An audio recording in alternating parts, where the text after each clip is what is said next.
লোককথার চিরচেনা চরিত্র সিন্ড্রেলা, সৌন্দর্য, নম্রতা, সহনশীলতা আর আশার প্রতীক। সেই গল্পটাই এবার নতুনভাবে মঞ্চে তুলে ধরল স্কলাস্টিকার গুলশান ও বনানী জুনিয়র শাখা। শুক্রবার স্কলাস্টিকার উত্তরা সিনিয়র শাখার STM মিলনায়তনে শিশুদের প্রাণবন্ত অভিনয়ে যেন জীবন্ত হয়ে উঠল Cinderella.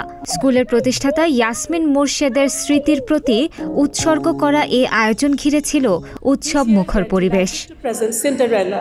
A timeless tale that has been cherished across generations. At its heart, the story of Cinderella is not only about magic and fairy godmother. It is about resilience, kindness, and the belief that goodness ultimately prevails.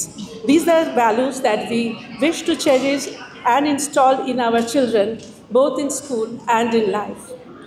Before I proceed further, I would like to pause and remember with love and respect our beloved founder chairperson, Mrs. Yasmin Murshed. She graced our annual drama last year. Her presence and speech are still fresh in our memories. She had a true passion for drama and the performing arts, and she always believed in giving children the opportunity to express themselves on stage. I still recall how warmly she spoke to our students after the show last year, encouraging them to pursue creativity with confidence and joy. Tonight feels incomplete without her, yet her vision continues to guide us. Farhad Farhana Alam বলেন, সিন্ড্রেলার মূল বার্তা সততা ও হৃদয়ের সৌন্দর্য শিক্ষার্থীদের ইতিবাচক মানসিকতা গঠনে সাহায্য করে।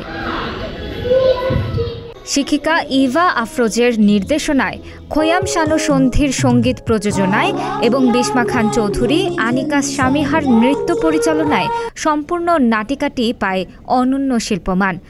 সেট ও সাজসজ্জায় রেহনুমা ওয়াসিমের দক্ষতা যেন আরও জাদু যোগ করে।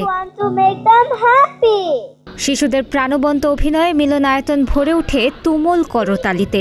প্রমাণ হয় নাট্যশিল্পে শিশুদের সম্ভাবনা সত্যিই অসীম। এক সন্ধ্যার জন্য হলেও স্কলাস্টিকা নিয়ে গেল দর্শকদের রূপকথার জগতে। পর্দা নামল সিন্ড্রেলার, রেখে গেল আনন্দ, শিল্পচর্চা আর সৃজনশীলতার এক অনন্য স্মৃতি।